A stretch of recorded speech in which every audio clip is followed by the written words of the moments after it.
মৃত্যু হৈছে তেওঁলোকে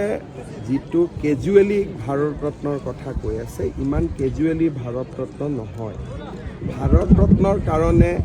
জুবিনৰ বিষয়ে ডকুমেণ্টেশ্যন কৰি বিধানসভাত সুন্দৰ প্ৰস্তাৱ লৈ আমি প্ৰেৰণ কৰিব লাগিব সেইকাৰণে মই যোৱা বিধানসভাত কৈছোঁ যে আমি এটা শাসকীয় বিৰোধী দুয়োটা দলে সকলোৱে মিলি আমি এটা প্ৰস্তাৱ আনিম ধুনীয়াকৈ তাক আমি পাছ কৰাম তাত জুবিনৰ কীৰ্তিৰ কথা লিখা থাকিব শিল্পৰ কথা লিখা থাকিব এতিয়া তেওঁ ডেৰ মিনিট সময় পাৰ্লিয়ামেণ্টত কৈছে এতিয়া 1.5 মিনিটত কোনে বুজিব পাৰে যিবিলাক কেৰেলাৰ MP আছে মধ্যপ্ৰদেশৰ MP আছে তেওঁলোকে কেনেকৈ বুজিব ই এটা চিৰিয়াছ কথা ইলেকশ্যনত ভোট ল'বৰ কাৰণে ক'ব নালাগে এটা চিৰিয়াছ এক্সাৰচাইজ কৰিব লাগে আৰু আমি চিৰিয়াছলি কামটো কৰিম আমি এইবিলাক 1.5 মিনিটৰ ভাষণ দি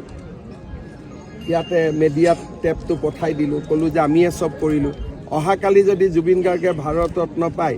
তেওঁ কি ক'ব নৰেন্দ্ৰ মোদীয়ে ভাৰত ৰত্ন দিয়া নাই মই পাৰ্লিয়ামেণ্টত কোৱাৰ কাৰণেহে ভাৰত ৰত্ন পালোঁ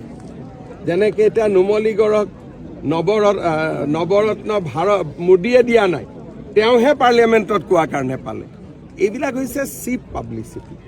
আৰু মই ভাবোঁ যে জুবিনক লৈ চিপ পাব্লিচিটি কৰিব নালাগে অন্ততঃ জুবিনৰ বিষয়ে পাৰ্লিয়ামেণ্টত ক'লে